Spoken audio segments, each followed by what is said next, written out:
வணக்கம் நண்பர்களே, தேங்காய் பால் சிக்கன் குழம்பு செய்யலாம். கடாயில் கடலெண்ணெய் ஊற்றிட்டு 1 டீஸ்பூன் சோம்பு, 20 சின்ன வெங்காயத்தை 2ஆக வெட்டி சேர்த்து 1 டீஸ்பூன் உப்பு சேர்த்து நல்லா 30 செகண்ட் வதக்கிக்கோங்க.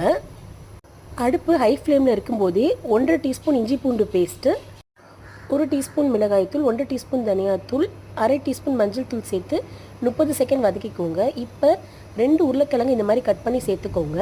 3/4 கிலோ சிக்கன் இந்த மாதிரி ரஃப்பாக வெட்டி சேர்த்துக்கோங்க. 3 பழுத்த தக்காளியை இந்த மாதிரி வெட்டி சேர்த்துக்கோங்க. 2 பச்சை மிளகாய் கீரி சேர்த்துக்கோங்க.